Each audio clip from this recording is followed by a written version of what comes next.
Now, here's what people don't realize. Beans have as much quality amino acids as animal proteins, and yet they have fiber, B complex, they have important oils, none of the bad things. They don't have the cholesterol, they don't have saturated fats. So kidney beans, black-eyed peas, navy beans, aduki beans, lentils, these are great.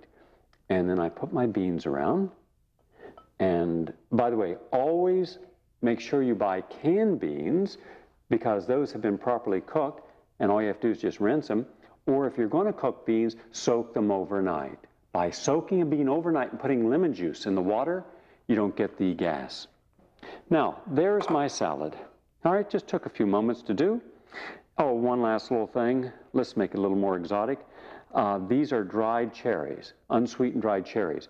By putting some dried cherries around, it kind of deceives the taste buds and makes it a little more exotic because you think, I thought a salad should be vegetables. No, I could put pineapple chunks in here. I could put peaches in here. And by the way, pears. Slice pears and garnish it with pears. So we're going to put some extra garnish here with our dried cherries. And cherries are really good for your health. And some olives and different olives. And again, I've got at least 6 different types of olives here, pitted and non-pitted. And there we have it. It's like making a crown. You just build it in sections. All right? And there's all of our olives. Now what do we do? Well, what we can do now is we can put a dressing on it. The exciting part of any salad is the dressing. Low-fat dressings are great, but olive oil is a healthy fat, so don't skimp on the olive oil. The base I use is olive oil with a balsamic vinegar. But here's what's interesting. In this case, I took raspberries, and I pureed raspberries, a pint of raspberries with some raw honey and some vinegar and some olive oil, and I made a raspberry salad dressing. It's very delicious. Really gives that nice flavor. Now, I could use blueberries. I could also use sun-dried tomatoes. And by the way, sun-dried tomatoes and semi-sun-dried tomatoes, that's the hottest thing going now. That gives spice to it. I could put some garlic in here. This is a traditional balsamic vinegar. I put some seasonings and herbs in here. Again, olive oil and balsamic vinegar, but I also put some rice syrup. Rice syrup sweetens it up. By having a little bit of rice syrup or honey, you don't get it too bitter. Now, this is what I really love. I love things a little spicy because they're more interesting. This is my mustard vinaigrette. Start with some basic mustard. What's your favorite mustard? Use your favorite mustard. A couple tablespoons in a blender, put some olive oil, put some water in there, put some seasonings, and like cayenne pepper and black pepper, a little bit of salt, and horseradish, and honey, and blend that around. It's outrageous. Now, I don't put a lot of the dressing on because I don't want to kill the taste of what I'm eating. So here's what I do.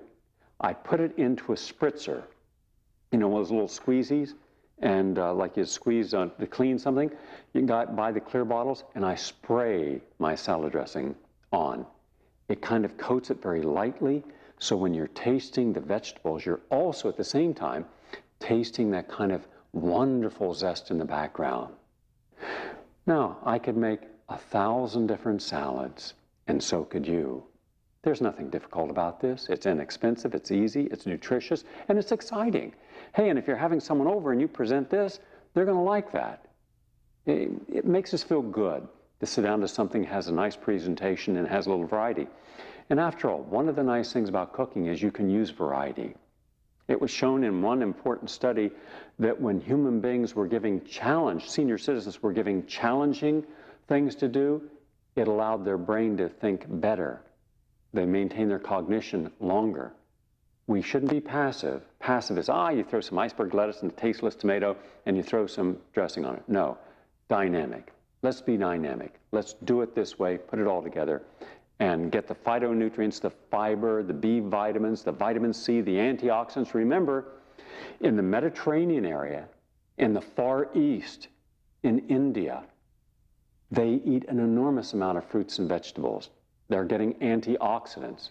Between your body's cells, 100 to 200 trillion, and your longevity, is the antioxidant. What destroys your longevity, ages you prematurely, causes your disease are free radicals. Free radicals come from the processed foods, from air pollution, from alcohol, from all the things we don't want. This is what you want now. This is what makes a salad interesting and makes your meal interesting. Enjoy it.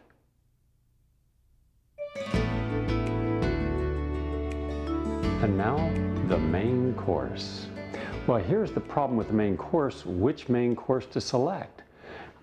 We only have so much time and a lot of information to share, and there's so many. I have over 1,500 main courses, all vegetarian, all delicious. So then I decided, all right, what should a main course be? It should be easy to make. If it's too much of a hassle, you're not going to do it. It should be very tasty, so no matter what your taste, you appreciate it. Should be something that is extremely nutritious, giving you nutrients you normally wouldn't have, and shouldn't take more than about half-hour max from beginning to end for everything. That's the criteria I selected. Now, what I've done is simple. I have taken these ingredients. These are the raw ingredients, and I'll explain why each one and how to make it. I have 2 different types of rice here. A basic Rouen rice, 2.5 parts water to 1 part rice. Bring your water to a boil. Add in the oil that you want the rice to taste like toasted peanut oil, toasted sesame oil, walnut oil, and then that will flavor it. Also, it does this. If you've made rice and it clumps together, okay, that's because there's no lubricant. Remember, when it's percolating, when the rice is percolating in the boiling water, if there's oil in there, the kernel of rice is being covered in the oil, so it doesn't stick together. Now you cook the rice for approximately 15 to 20 minutes. Turn off the heat, put a lid on it, and let it steep. You'll have nice, fluffy rice, and that rice is good for about 4 days. So cooking once, you get for a whole week. By taking a basmati rice, which is from India and the Himalayan areas, which has a very nutty flavor to it, and taking wild rice, this comes from the Great Plains of America, up in Montana and Wyoming. It also can come from Canada. You're getting something very exotic. Now then I take almonds. Edgar Cayce, the sleeping prophet in the 1930s, 40s, and 50s said that almonds help prevent cancer, 6 almonds a day. Well, he was right. There are anti-cancer agents in almonds. Tastes great. Use a raw almond. Now then I have pineapple, and pineapple is a great digestive aid, and it gives a nice moisture content to any dish that you're using it in. And then we have tofu. Now this is not a normal tofu I've made here. You can get a box of tofu, and what you can do, either thinly slice it, about 1/4 inch, or cube it. I've cubed it. And then you want to sear it. How do you sear tofu? They do it great in the restaurants. Simple. You take a skillet, spray on whatever your favorite lubricant is, and then heat it.